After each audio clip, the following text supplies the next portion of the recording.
అందరికీ నమస్కారం. ఈరోజు మన ఛానల్లో ఈ 2025 సంవత్సరం మార్చి 29 శనివారం రోజున ఏర్పడేటటువంటి సూర్యగ్రహణం గురించి, అలాగే గ్రహణం సమయంలో గర్భిణీ స్త్రీలు తీసుకోవాల్సిన జాగ్రత్తల గురించి ఈరోజు మనం ఈ వీడియో ద్వారా పూర్తి వివరాలు తెలుసుకుందాం.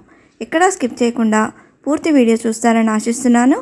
అంతకంటే ముందుగా ఇంతవరకు నా ఛానల్ని సబ్స్క్రైబ్ చేసుకుని వాళ్ళు ఉంటే సబ్స్క్రైబ్ బటన్ని ప్రెస్ చేసి పక్కనే ఉన్న బెల్ ఐకాన్ని ప్రెస్ చేసి ఆల్ అనే ఆప్షన్ ప్రెస్ చేశారంటే నేను పెట్టే ప్రతి వీడియో నోటిఫికేషన్ ద్వారా మొదటగా చూసేయవచ్చు.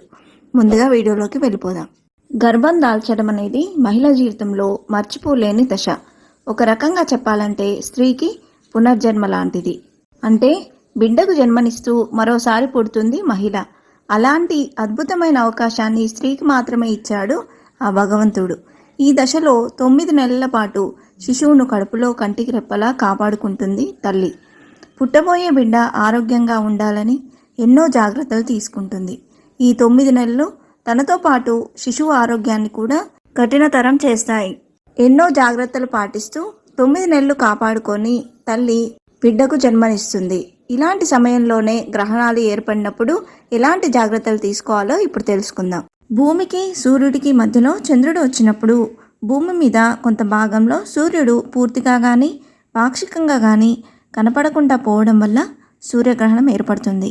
హిందూ మత విశ్వాసాల ప్రకారం సూర్యగ్రహణం అమావాస్య తిథి నాడు మాత్రమే వస్తుంది.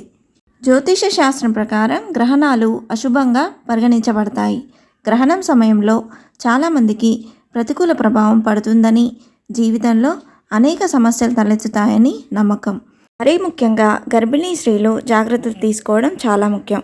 ఈ సమయంలోనే గ్రహణం వస్తే కొన్ని జాగ్రత్తలు తీసుకోవాలని చెబుతారు పెద్దలు.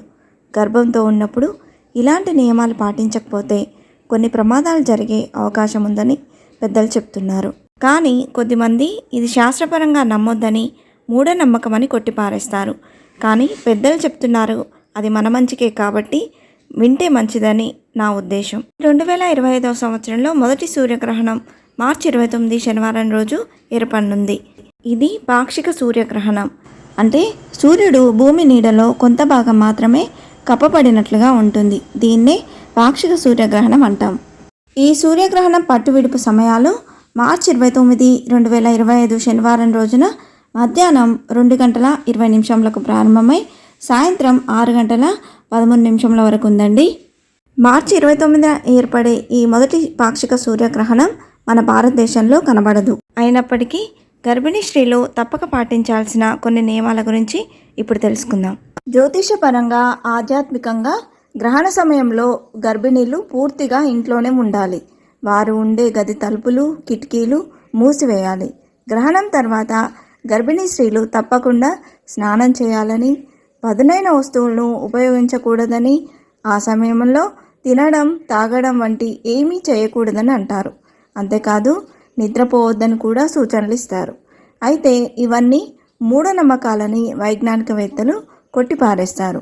ఇందులో ఎవరి వాదన సరైంది, తప్ప ఒప్ప అనేది పక్కన పెడితే భూమిపై సూర్యచంద్రుల ప్రభావం ఎక్కువగా ఉంటుందని సైన్స్ స్పష్టంగా చెబుతుంది.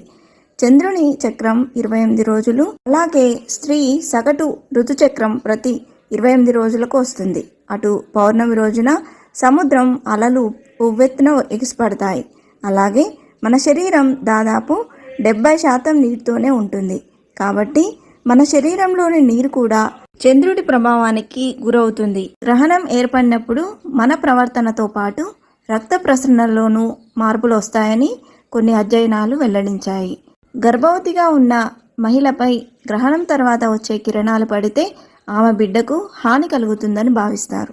గ్రహణ సమయంలో గర్భిణులు పనిచేస్తే వైకల్యంతో బిడ్డలు పుడతారని, అతినీల లోహిత కిరణాలకు గురైతే చనిపోయే అవకాశం ఉందని కొందరు నమ్ముతారు. అయితే గతంలో వైకల్యాలను ముందే గ్రహించడానికి అల్ట్రాసౌండ్ లేదా స్కానింగ్ వంటి పరీక్షలు అందుబాటులో లేవు కాబట్టి గ్రహణం వల్లే అలా జరిగిందని అనుకునేవారు. ప్రస్తుతం అధునాతన అల్ట్రాసౌండ్ జన్యుశాస్త్రం అభివృద్ధితో ఇవన్నీ తప్పని నిరూపించబడ్డాయి. అయితే ఇప్పటికీ కొంతమంది వీటిని బలంగా నమ్ముతున్నారు. గర్భిణీ స్త్రీలు గ్రహణ సమయంలో స్నానం చేయడం, నిద్రించడం, తినడం, తాగడం లేదా పదునైన వస్తువులను ఉపయోగించడం వంటివి చేయకూడదని సలహా ఇస్తారు. ఈ నమ్మకానికి శాస్త్రీయంగా ఎలాంటి ఆధారం లేదు. గ్రహణం గర్భిణీలపై ప్రభావం చూపుతుందని, ఎందుకంటే వాతావరణంలో ఎంతో ప్రతికూల శక్తి ఉంటుంది. శాస్త్రీయంగా చెప్పాలంటే సూర్యుడి నుంచి వెలువడే రేడియోధార్మిక కిరణాలు శరీర అవయవాలకు ఎంతో ప్రమాదకరం. కాబట్టి గర్భిణులు గ్రహణ సమయంలో బయటకు వస్తే ఆ కిరణాలు వారిపై ప్రసరించి గర్భం లోపల బిడ్డకు ప్రమాదం ఏర్పడుతుందని పూర్వీకులు భావించారు. అందువల్ల వారు ఆ సమయంలో ఇంటి నుంచి బయటకు రాకూడదంటారు. ఒకవేళ తప్పనిసరి పరిస్థితుల్లో బయటకు వెళ్లాల్సి వస్తే గంధం, తులసి ఆకుల మిశ్రమాన్ని పూసుకోవాలని సూచించారు. ఎందుకంటే తులసి ఆకుల్లో శరీర ఉష్ణోగ్రతను సమతుల్యంగా ఉంచే గుణం ఉంటుంది. గ్రహణం సమయంలో గర్భిణులు నిద్రపోకూడదని జ్యోతిష్య నిపుణులు చెబుతున్నారు.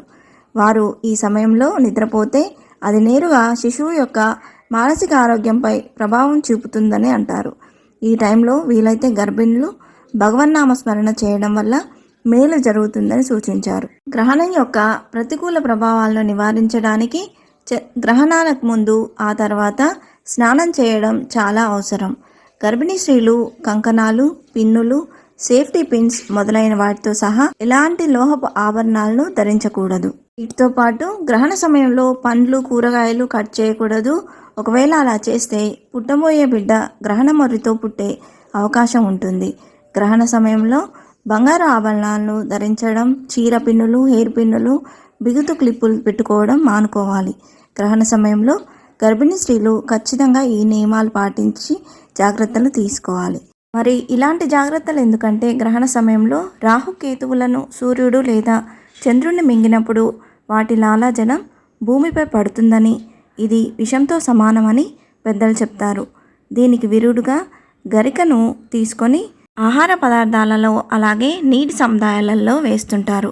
ఇది కేవలం మూఢనమ్మకమే కాదు. అలాగే గ్రహణ సమయంలో సూర్యుడి నుండి వెలువడేటువంటి కిరణాలు గర్భిణులపై ప్రభావం చూపుతాయని శాస్త్రవేత్తలు కూడా గుర్తించారు. ఎలుకలపై చేసిన పరిశోధనలో గ్రహణ ప్రభావానికి గురైన ఎలుక పుట్టిన సంతానానికి బోన్ మ్యారో సంభవించినట్టు తెలిపారు. కాబట్టి సాంకేతికంగా, శాస్త్రీయ పరంగా కూడా గర్భిణులు ఖచ్చితంగా ఈ జాగ్రత్తలు తీసుకోవాలని పెద్దలు చెప్తున్నారు.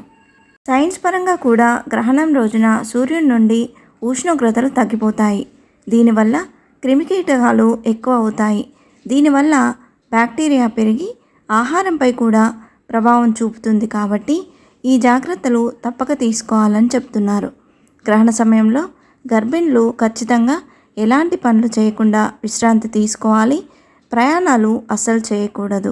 వీటితో పాటు గర్భిణిలో కాకుండా అందరూ ఓం నమో నారాయణాయ అనే దైవనామ స్మరణ, ఓం నమో భగవతే వాసుదేవాయ అనే మంత్రాలను జపిస్తూ గడపాలి. ఇంతే ఫ్రెండ్స్, ఈ వీడియో మీకు నచ్చిందని ఆశిస్తున్నాను. ఇలాంటి ఇంట్రెస్టింగ్ వీడియోస్ కోసం please subscribe my channel and press the bell icon.